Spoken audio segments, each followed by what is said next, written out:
shit. Maybe her phone might This be is the better. Ring of Honor, a.k.a. Shane T, boy, the baddest champion you ever seen, boy. This is Mr. Anderson. This is good old JR Jim Ross, and you are listening. You're listening to Knockouts and 3 Counts. We got us a new world champion. That might be one of the craziest knockouts I've ever seen in my life. Knockouts and 3 Counts is the podcast, baby. It's the real deal, baby. Knockouts and 3 Counts starts now. What up, though? It is another Tuesday. This is Knockouts and 3 Counts, and it's almost time for Fight Night as we've got the return of the Mohawk, Esteban Rodriguez. We got a lot to talk about before he steps into that BKFC squared circle this week for Bare Knuckle 49. What up, though, Chris? I see you in the comments. First of all, thanks for the time and all that good stuff, brother, man. Shout out to our sponsors, Potter's Tree Service. Make sure if you got to chop some shit up, call Asa. Asa's your guy. Storm cleanup, tree cleanup, all the cleanups when it comes to the yard deals. You got our guy Asa Potter. All the links and all that stuff, Potter's Tree Service, is in the description. All right. Without any further ado, man, how the fuck you been? It's been a minute, bro. Yes, sir. Yes, sir. I'm locked in and ready to rock, baby. I'm ready to put the people on their feet. Let's get it. Hell yeah. Before we went live, you were talking about making some dietary sacrifices to ensure that you're in the best shape of your life. Let's hear what we got going on. Listen, y'all. Anybody that knows me, they already know I'm a fat ass, man. I love my donuts. I fucks with my donuts heavy. Before my camps, I start my donuts with a dozen and a Krispy Kreme boys, man. And lately, dude, I had to put all that shit to the side. I've been disciplined. I know I've been coming up. This is going to be one of my biggest fights yet. So I've been dieting like crazy. I've been fucking salmon, fish. Well, I mean, you know what I mean. I've been eating all this shit up, yo. Tilapia, tuna. I'm doing it all, man. Sacrificing all that good stuff, man, so I can really just get to the best version of myself.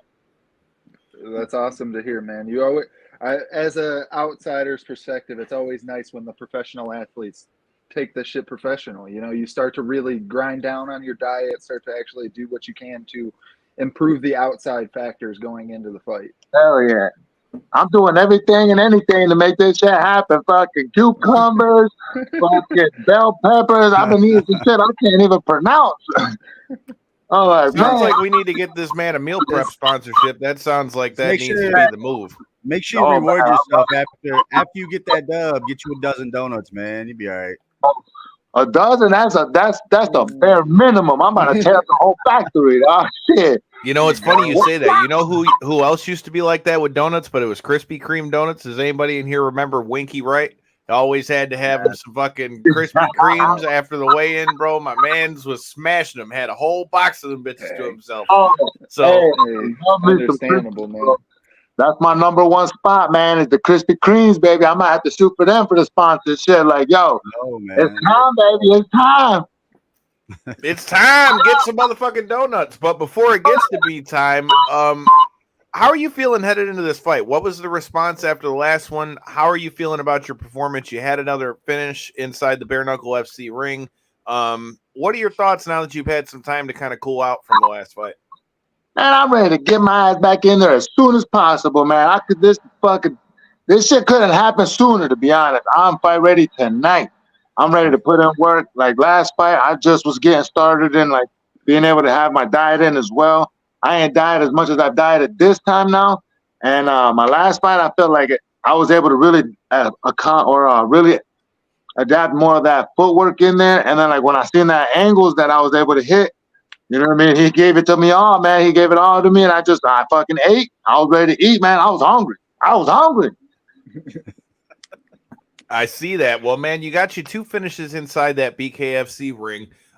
It's a great way to start for your career, but like we were talking a little bit before we went live, you know, in doing the research for this fight, you know, I was looking into it, and we talk about your response. You know, do you feel like after getting another finish, do you feel like you had a little bit more eyes on you than you did the last time? Because I remember the last time we had you on, even after having that big knockout, you felt like everybody was kind of shoving it to the side. Do you feel like with the second one, you got a little bit more steam, whether it be with the brass at BKFC? Did you see more of a fan outreach after you had that knockout? What was the response after that one? I definitely felt the love from the Omaha people, man. They knew that when I went out there and I put on the show that I told them I was going to be putting on, they finally bowed down. Was like, all right, this man that took out both our top kings, man, we're gonna have to show him some love, man, because he's doing it for us. And it's like I had to let him know, like, listen, I'm not out here to hurt anybody. I'm not out here trying to, put anybody down or like I respect all my opponents. You know what I mean? I show them all love after, and it's all love and games. It's just a sport. You know what I mean? And like the love I got from Nebraska after that fight, man, was insane, man. I loved it. And it felt home to me. You know what I mean? I had some family out there, and it was able to really, it wasn't that big of a crowd that I was able to bring in like my other spots, but it felt the love, man. I felt the love, and I definitely feel like it's going to be one of my other spots I'll be revisiting again and probably showing out for the people again, man, because, it's all for the people, baby. We do this for y'all, man. I like it. I'm sure the excitement level has got to be a little different though. You said Nebraska, right, on that last one? Sure. It's got to be a little different going from Nebraska now to Miami, right? The excitement level's got to be a little different. Go, listen. This shit now, they don't know what's coming now. They bring it up. I'm fucking Park Cuban too, man. So I'm in my hometown. They think I'm coming into enemy territory, but I'm just coming home, baby. Shit. Well, aside from Miami and the where we were at with the last one, another good thing that you've got going into this fight is you've got, like I like to talk about all the time, you've got a lot of momentum. Looking into your opponent, what are your thoughts on this fight? He's on a couple losses, but he's also the former BYB champ. So when I looked at this matchup, the first thing I thought is, okay, are they trying to send Esteban in as one of the like one of those young bucks that's got the prospect and giving, old boy who's the champ a chance to get on there with one of the new guys? What are your thoughts on this matchup? How do you feel you stack up with him? And what are your thoughts on him being a former champ with BIB? Man, listen, this is finally my true test with them. They tried to throw me to the Wolves last time. I'm pretty sure I feel like they're trying to throw me to the Wolves again. But they don't understand. I'm on a mission, man. I put that faith in the man above, and I just started pulling shit out my ass that I didn't even know I had. You know what I mean? It's like, fuck, I'm ready, bro. I'm ready for whatever's to come. This is no doubt going to be my biggest test, biggest fight of my life. So that's why I've been taking it serious. This man is no doubt a dog, and he is ready to fucking kill as much as I'm ready to fucking go out there and kill. So this is going to be the best fucking fight of the night. And we're going to put it on, baby. We're going to put it on. Well, tell me a little bit about your camp for this one, because I know Temple had a little bit of a change up with the whole gyms. I know you guys got another spot that's opening up. How's camp been for this one? And is there anything that really stuck out with your opponent that you noticed going into this camp? Well, I've always felt like the city has been my playground. I've never really, like, Temple Fitness, no doubt they blessed me, man. That's been my home too since, they took me in. And really, like, the coach that I was with, Calvin Harbaugh, he's been the main man that's been running the show for me as far as, like, my drills, a lot of the workouts I've been doing. And then on top of that, I compound with my own kind of workouts because I'm like 2 hours away from that gym. So when I can make it out there, I'm there. And I can't. It's been fucking one thing after the other. If it ain't one thing, it's 20 other things, man. So it has been a fucking battle to get my ass even to the gym. And I just been, fucking straight fucking shadow boxing here and there in the sauna, doing shit, running here and there, bear crawls when I get a chance. I'm out there with the family. I get to throw my little man on my back like, hey, let's go, my man. You about 30 pounds. Shit, eat a couple more little donuts or something and give me some motivation, and we're going to get another couple ounces on this to keep on trucking, baby. I like it. Kyle, you brought up the momentum thing, man. I mean, we had him on, 3 months ago was your last fight? And sure. you finished that one, so you're riding a wave of momentum. 90 days roughly. I'm just getting started, man. I'm just getting started. I just started boxing. Yeah, I just started boxing like last year, like the legit boxing training. Like, so now I don't even know my true potential still yet. You know what I mean? I'm still exceeding and like I'm growing, constantly trying to evolve, man. I'm trying to be the next generation of fighter that this world's never seen before. And like I feel like I got something that these guys they run away from, or if not, a lot of these people they can't handle it. You know what I mean? And like this man has got that same kind of animosity. So we're gonna see pressure with pressure. What's what's going to cancel out. You know what I mean? One of us is going down, no doubt about it. He said, "Don't blink." Well, you said one of you is going down. Tell me what. How do you see this fight finishing up?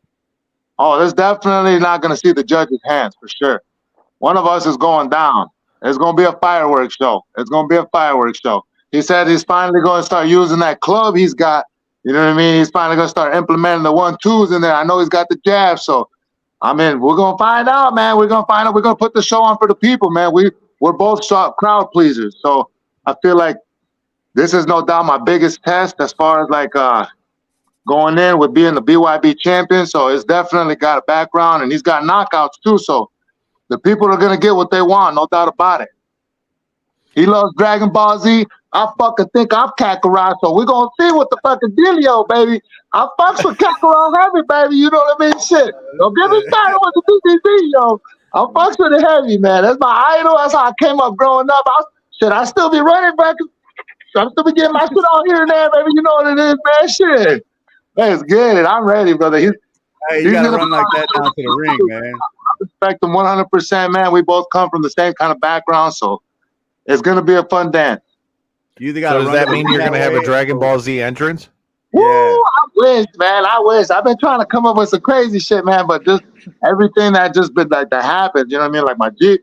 I fucking put my heart and soul into that shit, man, thinking I was going to come drive down in this motherfucker. I fucking spent like a month trying to get it up and running, trying to figure out what was going on. I changed the camshaft sensor, the crankshaft sensor, the fucking fuel pump, the fuel filter, the ignition coils, the alternator, the starter, the fucking O2 sensors, the fucking upstream, downstream, boys. Like I fucking flipped this bitch upside down and made a brand new fucking Jeep, and that motherfucker still took his shit on me. So I'm like, damn. I was under that motherfucker switching up this shit out, and it's been a hell of a fucking battle, man. So I haven't really been able to put all the time in that I should for a camp, and like I feel like now there's just been so much things back to back to back that's been happening that's taken me away from being able to like promote it like I want to, and like kind of advertise things and like put more videos out and shit like that. And because if I was starting to promote videos and all that shit, all y'all gonna see me under the car or fucking trying to fucking do this, pick that up, and do errands here, errands there. And I'm finally coaching my kids' football team now too. I was helping assistant coach, so I've been doing the K-2 football thing with the kids, and like that's been taking a little bit of time too. And it's been an amazing experience too.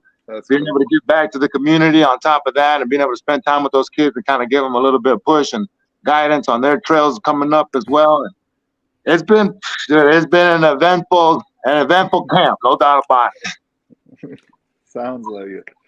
Well, like you said, you think that this fight's going to end up in fireworks, whether it's your way or the other way. It's definitely going to be one that you don't want to miss.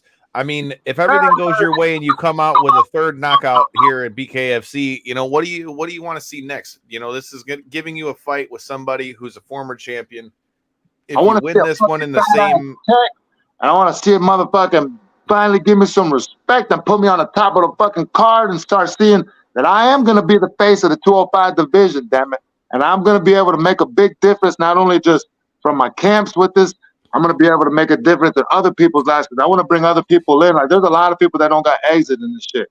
And they always message me, hey, how do I get into BKFC? How do I get this? And I'm like, look, homie, I'm just getting started. I don't even know what the fuck to do to get in this shit. I'm just trying to put the work in.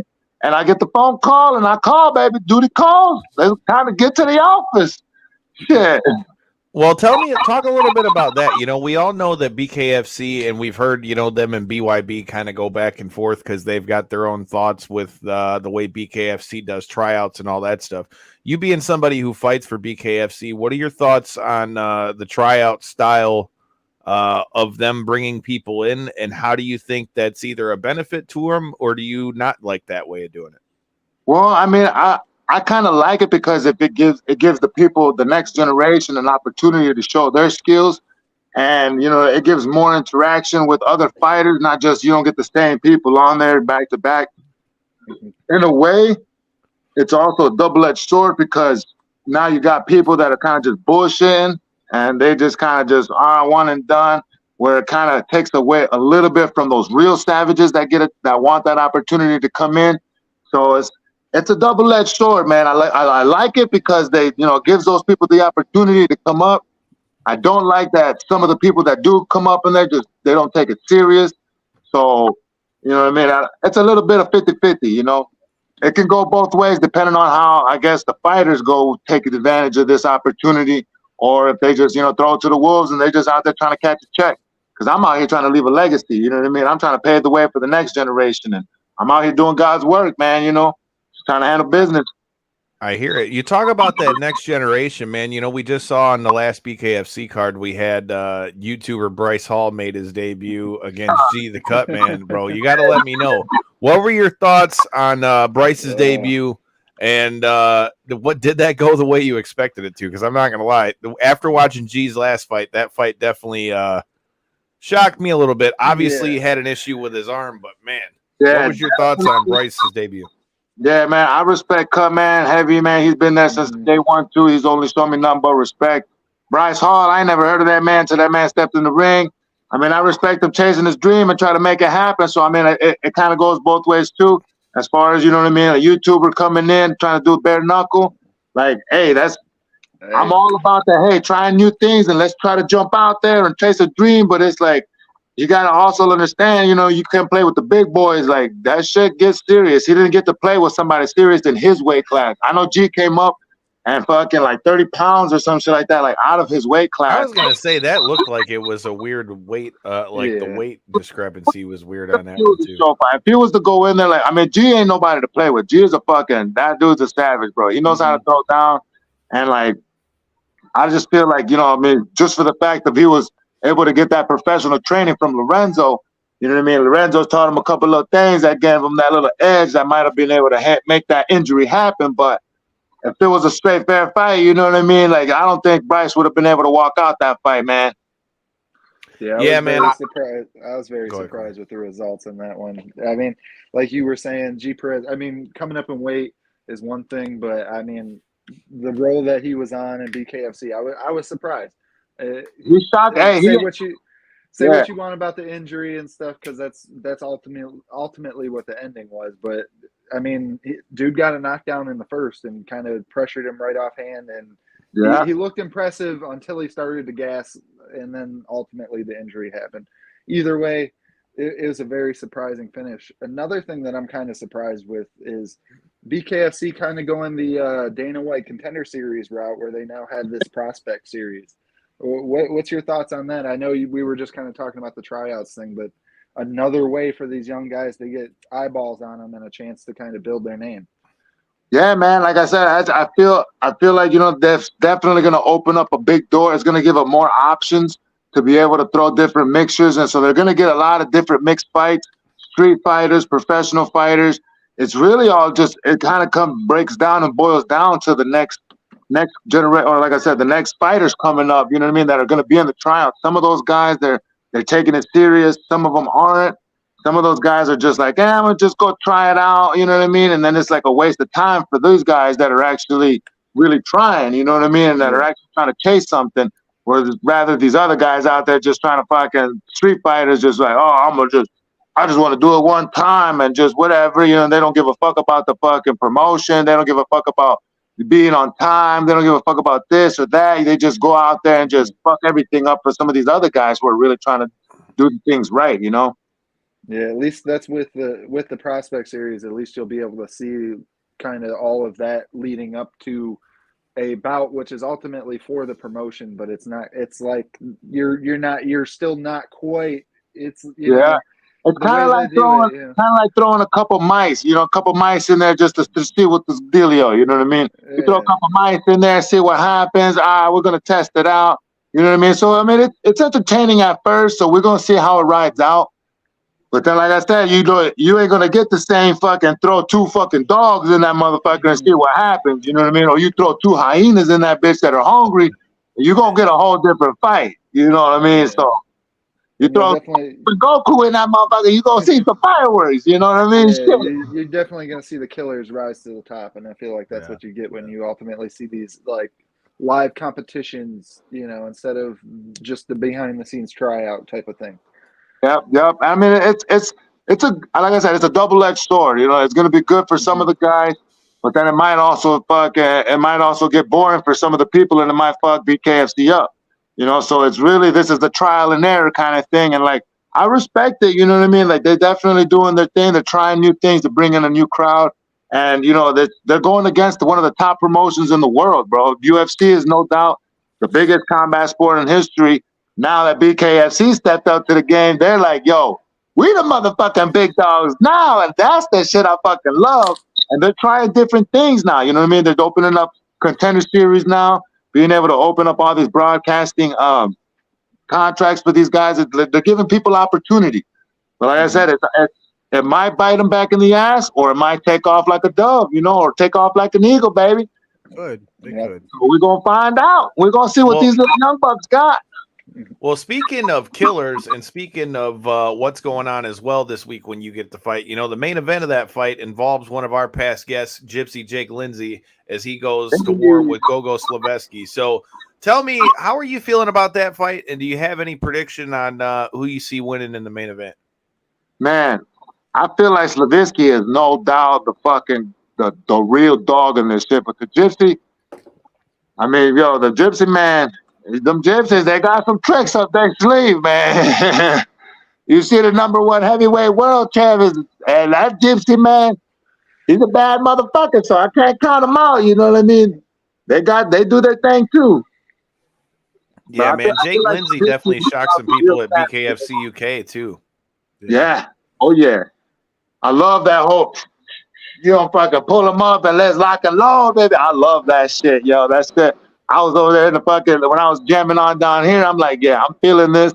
I am digging this, yo. You know what I mean? I start jamming out and I'm fucking feeling it. I'm throwing the same shit too, listening to the jams and shit. Like, he got me hype. I'm ready to definitely see him put on performance, man. Yeah. So who do you got? Are you taking Gogo or Gypsy?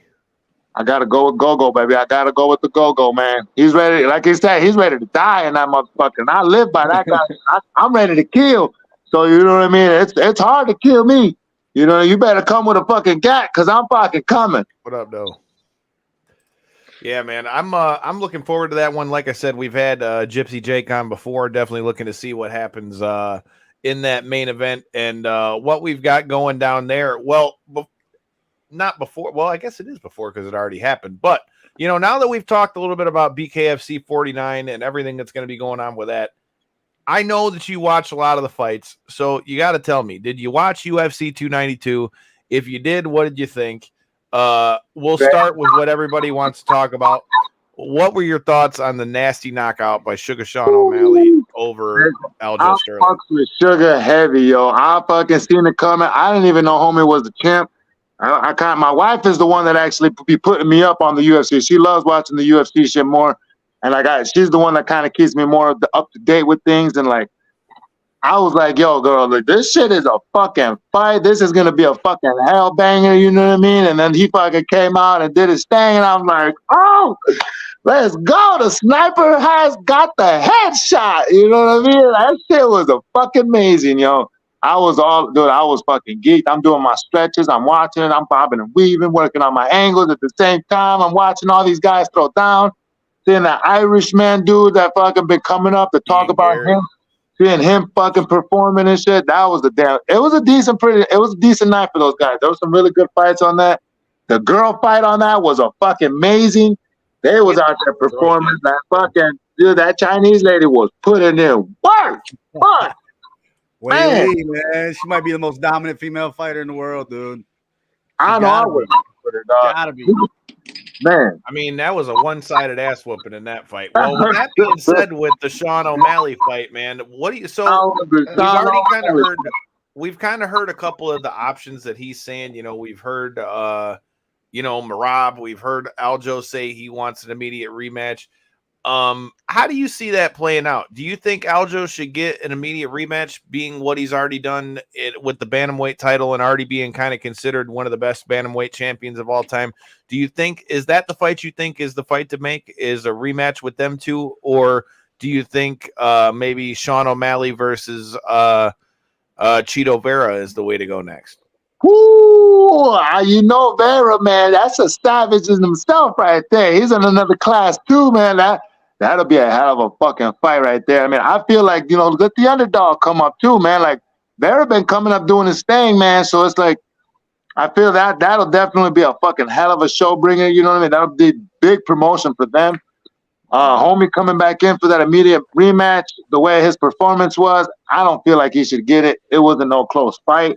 So it's like, you know, I kind of exit that out for him as far as the immediate rematch on that. So I would definitely go with a veto on that one. I like it. Well, in that case, that begs to ask the next question. I mean, with that being said, and how everything played out with Aljo, I mean, what do you see as next? Do you think he goes up to 145? Do you think he takes another fight at 135 and then tries to fight O'Malley again? What do you think's next for Aljo? Well, I think he's first gonna start getting his shit together because he definitely had a fucking eye opener. And first of all, he's definitely gonna get back to work. I respect him in all aspects for being champ and holding it down, but like I feel like he was supposed to stay in there a little bit longer than what he did. And it's gonna be one hell of a fucking show now next, man. For whoever he has next, it's gonna be one hell of a show. I mean, well, since we're on the Sean O'Malley thing, I had to spark up. I had to crack. Hey, give me another fucking 2 days, baby. I'll pull up on you too. I had to bust out my man's Arizona. I had to bust out the Phoenix Suns hat for my boy from Arizona. The fact that Sean O'Malley's the champ right now just completely blew my mind. Ain't it? Saturday night. I want to start my like breakdown with that. It really genuinely fucking blew my mind. So for that cause, just imagine, you know, his walkout song, his fucking history. Yeah, the whole way it played out. That nasty ass slip counter that he fucking hit him with. I mean, it just doesn't get like in the build of the now champion Sean O'Malley is just it's like people talk about this shit like people. I was talking about it just before our breakdown of the pay-per-view of is he even gonna like be a real test for somebody like Aljamain Sterling? And not only was he a test, to your point. The ref scored the first round for Aljo, but really it was just a feel-out round, and you could already tell that the momentum was leaning in Sean's direction. He was really stuffing all the takedowns. He wasn't allowing Aljo to get close, and even when strikes were exchanged, nothing was serious from Aljo, and you could tell Sean was just throwing feints and kind of seeing where his hands would lie. It was such a nasty performance from Sean, and to end up doing that in Boston with the whole O'Malley name, everybody in the fucking front rows wearing Suga shirts and shit from his merch line and shit. Like, it's just the type of stuff like dreams are made of for potential UFC stars. Going forward, I'm a huge Aljo fan. I've talked so much about how much I love Aljo, how he should be more respected from fans, this, that, and the other. He don't get a rematch with a performance like that, in my opinion. Even with the run, and even so on and so forth. Especially to your point of a fight with O'Malley, or a fight with Cheeto, a fight with Corey Sandhagen. Sandhagen's going to be sitting down for a while, though. Well, he said he's only out 6 months now, apparently. So if you trust him, I don't know. That elbow looked like he got in a fight with Leatherface. Yeah. But either way, so are you not cool? The reason I gotta throw his name in there because he got the win over. I keep wanting to say O'Malley, but Cheeto. What, 4 months ago or some shit? So he is, in my eyes, the rightful guy. If you're not going to go Marab, but money wise, yeah, it's got to be Cheeto Vera, man. Cheeto Vera. Sean O'Malley, you run that one back. See if Cheeto can somehow now, be that storyline. But for O'Malley to actually get it done on Saturday, dude, it blew my mind. The potential that he has going forward, his name, his company brand, his merch line was already in the cage. His walk away photo is him literally basically standing over his own logo. Like, you don't just get that kind of shit in the octagon every day. So shout out Sean O'Malley, man. I mean, to go off of your point, dude.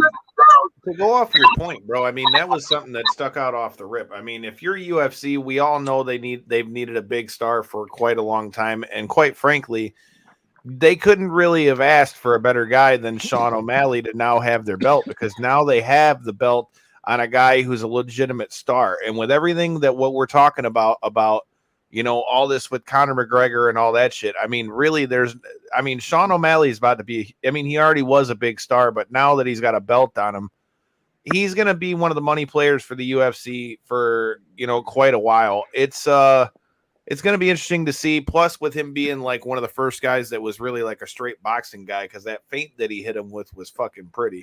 Before we talk about the fights that I feel like should have been on the main card, Weili pretty much has put herself in a spot now where I feel like it's going to be pretty much unarguable that you can't say she's not the most dominant female champion they've got right now. Regardless of the weight class, I really don't think that there's anybody at 125, 135, 145, or 115 that's going to do a damn thing to Weili Zhang. What do you think of that performance, and where do you think she stacks up as far as the other female champs in the UFC? She reminds me of myself coming up, to be honest, man. But dude, honestly, she's here to stay, man. She's here to stay. She's ready to hand out those ass whoopings. Like, I've never seen performance like that before, like so one-sided. Like, she's no doubt going to be in the Hall of Fame, and she's no doubt going to be reigning for quite a time now. Yeah, she hasn't lost since the Thug Rose fight, right? Yeah. Right. What's surprising to since me, the knockout. Yeah, what's surprising to me is even with the victory, they still got her number 2 pound for pound in the women's rankings now, behind Alexa Grasso, who only defeated Valentina. And then no disrespect to Grasso. What she was able to do was a huge thing, but it's just, to me, that doesn't necessarily make sense when you're talking about somebody with already multiple defenses. It seems like it would. But that was a huge upset. So what do I? Sure. Yeah. Well, then what happens when? No disrespect to Grasso. They've got to run that back with her and Valentina, but they already are. It's like right. Well, I'm saying that's already the next fight for them. But I'm just saying, low key, if you really think about it, like if she makes it through that next fight with Valentina again, well, then you could just let Weili go up to 125, and I still think Weili takes her out too. So. Like I said, no disrespect to Grasso, no disrespect to Valentina, but bro, I just feel like Weili is another type of dog. I really do think she could go up to 125 and smash them all at 125 as well. Oh yeah. So yeah. See, I agree with There's you no guys. doubt a different style of Savage. Like going to see her performance, bro, like her pressure.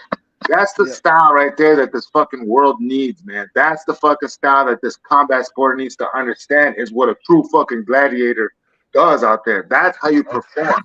Everybody with that dancing and waiting for this, waiting for that. No, fuck that. You go out there and you handle shit like she does. Professional. I feel like it's controlled chaos every fucking time. Controlled chaos is the way that I love to fucking put the people on their feet.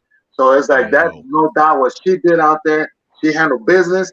She was out there fucking putting everything out there that she needed to. She put all of that shit on the line. She broke out of some crazy shit. Like, bro, she was in some fucking tough positions, bro. Like, I don't know how the fuck she got out that shit. There was times I was on my fucking toes like, oh, shit, I'm upset. And nope, fucking shut that shit down real quick and then beat the brakes off her for even attempting that shit. It was like, yo, that shit, man, it was a fucking phenomenal fight, man, all the way around. You talk about phenomenal fights, dude. Before we, get out of UFC and all that, obviously, I would say that UFC 292, when we're talking about a whole card, may not have been the most exciting one that I've seen. But, dude, you talk about exciting. How about those 2 Ultimate Fighter fights that they had before we ever got to the main card? Because I still stick by what I said on Saturday. God damn it, that should have been on the main card. Because both of those fights, in my opinion, were some dog fights. Katona and Cody Gibson both got contracts out of that fight, beat the dog shit out of each other, and rightfully so should have got contracts.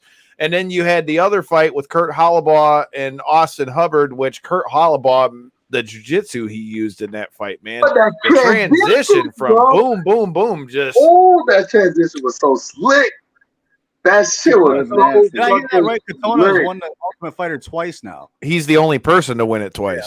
Yeah, okay. Yeah, That's what's up. Good.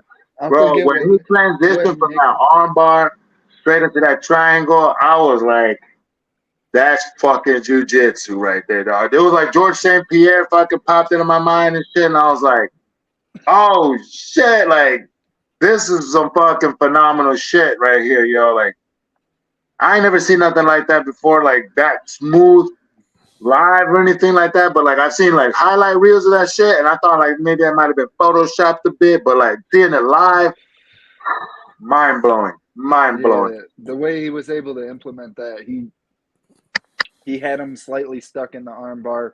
Hubbard was able to roll position and then immediately trap the triangle. It was just such a like the way he played with his arms and the position to grab it.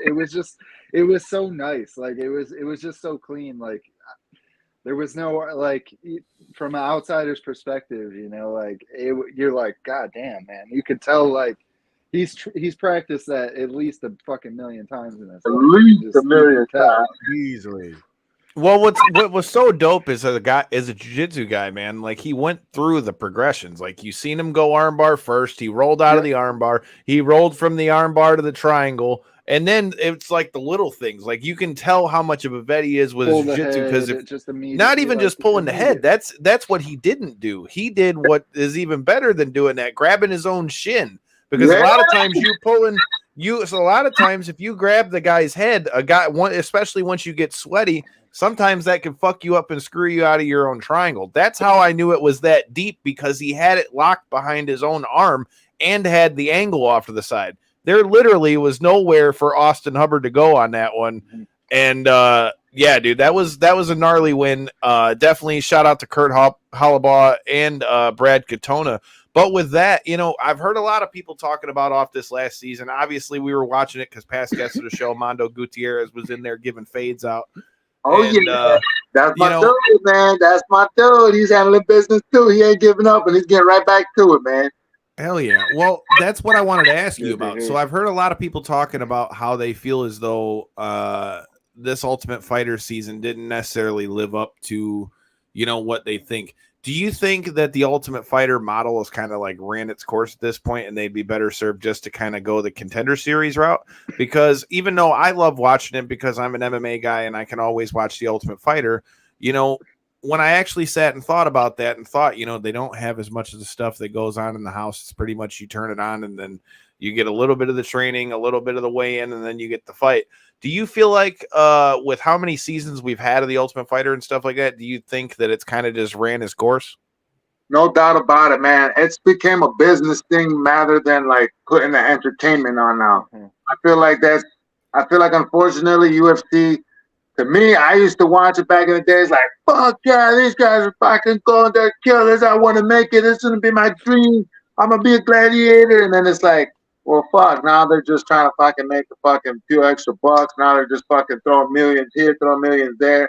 None of these fighters they don't have that stars in their eyes anymore because they don't see that fucking really big fucking payout for them anymore. Like I feel like now they're like, oh, well, now let me fucking play around till I make it to the big leagues and then I can start performing to try to get those big paychecks, where rather than back then, there was always that hidden kind of like, hey, you put this fucking show on, you better get some fucking money. And then everybody was hungry. They're like, all right, fuck, let's go. It's going down. And now that everybody sees the payouts of what the UFC guys are getting and all this and that shit, and like, I feel like now there's like everybody's it's running to that business route now. You know well, it's funny you say that because even Kurt Hollabaugh, who won, you know, he mentioned that during the season. He said, you know, even though I was training, he's like, I never really showed everything for the simple fact that I'm probably going to have to fight these guys. And that's the thing. Like before, where the Ultimate Fighter was really kind of the only avenue outside of getting like a short notice fight or, you know, getting seen in a regional fight or something like that, the Ultimate Fighter seemed to be like the only way to get in that door. Now that you have something like Contender Series and stuff like that, I feel like the Ultimate Fighter has kind of lost some of its luster. Plus, not to mention, with it being McGregor versus Chandler, and now we don't know when or if that fight is going to happen, I feel like that took a lot away from the season too, because I think a lot of people wanted to see Conor and Chandler fight, and we don't know what's going to happen with that. You know, we saw that they came out today, and Conor basically said yesterday, yeah, they're not going to let me fight by December, which obviously we all knew that was going to happen unless they gave him a medical exemption. What are your thoughts on Conor versus Michael Chandler? Do you think that Conor still got what it takes to be able to get it done against a guy like Chandler? And do you think that fight's even going to happen? Man, listen, I ain't gonna lie to you guys. McGregor done ran his course with the UFC. He ain't getting the money that he wants. He's coming to the BKFC now. You know what time it is. He's gonna fucking start showing out with the real dog.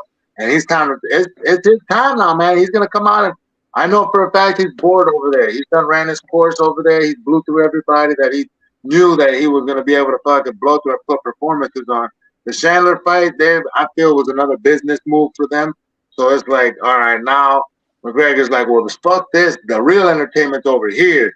Let's go fucking play with these big boys. So he's more focused now, I feel like, on starting to get in with that than rather than like that Chandler shit. Like now it's just mainly like off the show. So? Because he did say not only did he want the Chandler fight, he said he wanted Chandler first, then he wanted to fight Gaethje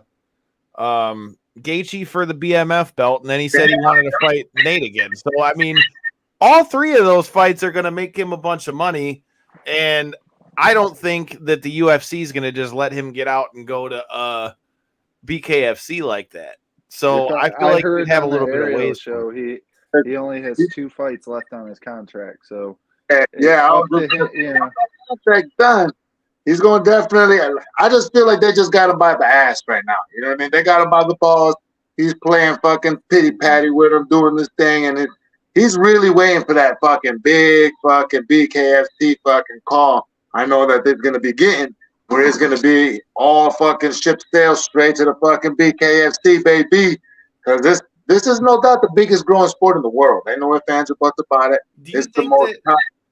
Okay, but let's say he goes that route. Do you really think that Conor's chin is going to be able to hold up in a bare knuckle fight after all this stuff? I mean, we've seen him get put down in MMA. I mean, granted, he hasn't fought in a long time, so maybe his chin's had time to heal up. But I mean, dude, that's a whole nother thing. And for him to be jumping in this late and coming back off a broken leg like that.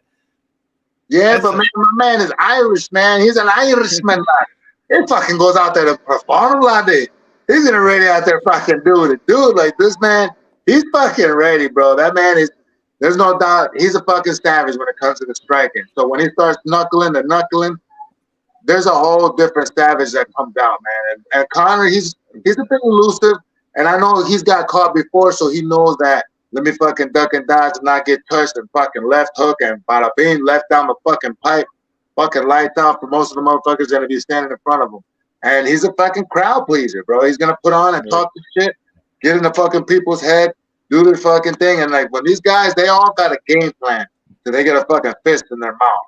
And then it's like fucking all fucking, hey, let's go, baby. Everything's out the window. Let's like get our ass in the skillet.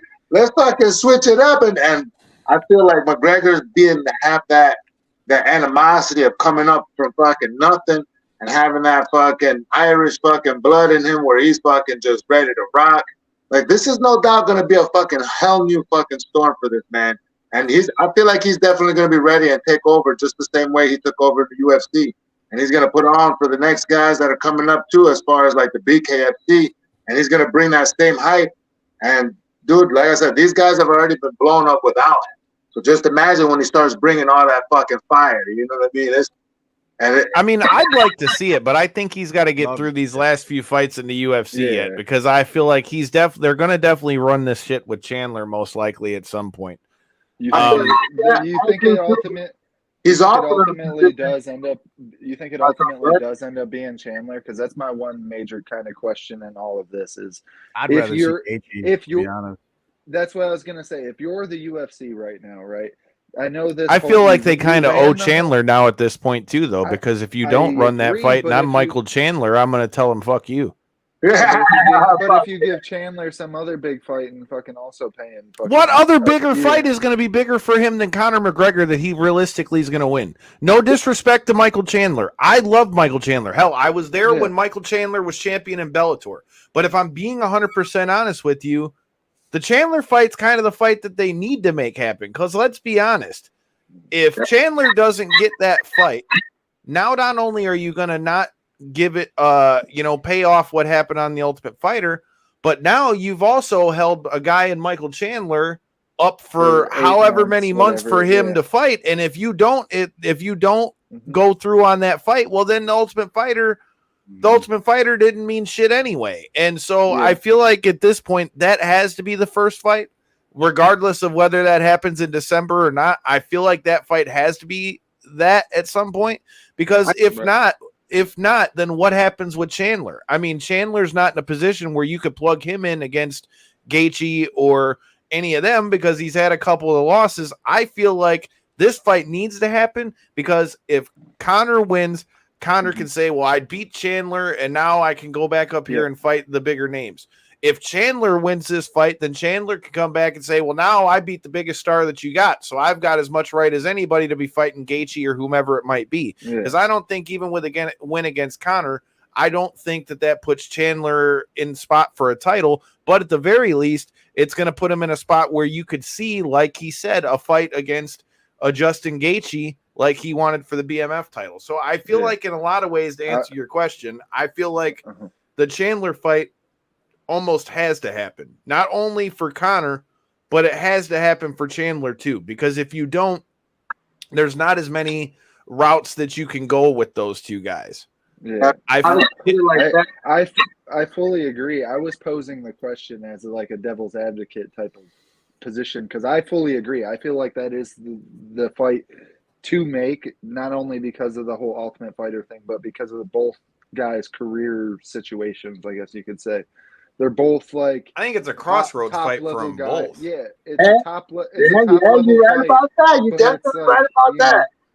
It's I feel like whoever loses that fight's falling off the star tier. They're still going to be one of the hot guys, but this is going to be like that last chance. I don't think McGregor would ever lose the star tier status. Maybe if face planted, it would lose a star tier status, maybe not. But I think if he loses this fight, it loses some of the luster to where when you talk about, oh shit, Conor's fighting. Well, Conor's lost, however many out of the last however many. So I feel like if he loses to Chandler too, I feel like Chandler is essentially that gatekeeper between Conor being able to skyrocket back up, or is Conor going to go back down? And for Chandler, this is the one fight that he could take that if he wins, maybe Conor isn't I don't want to say the toughest opponent, because I still think that Conor is going to be able to fight, especially in a fight against a guy like Chandler.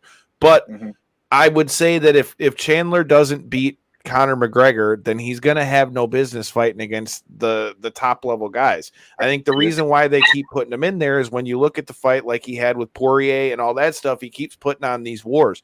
But then if a guy like Conor McGregor comes back who hasn't fought in how long, and he comes in and let's just say Conor does what Conor's capable of doing and knocks Chandler the fuck out, well, then I think we don't see Chandler in as many of the high-profile fights like we used to anymore. Right. So I feel like for both of them, whether you're talking about Conor or you're talking about Michael Chandler, they both got to win this fight, because if either one of them loses, I feel like that's kind of going to cement them in that kind of not – they'll still be a star, but you won't be able to look at them as like, oh, shit, they're only one or two fights away from the title. I mean, many ways you could already argue that with Conor with the way things went with his last couple fights. But that's why, in my opinion, I feel like that's the fight you got to make, because it's going to kill two birds with one stone.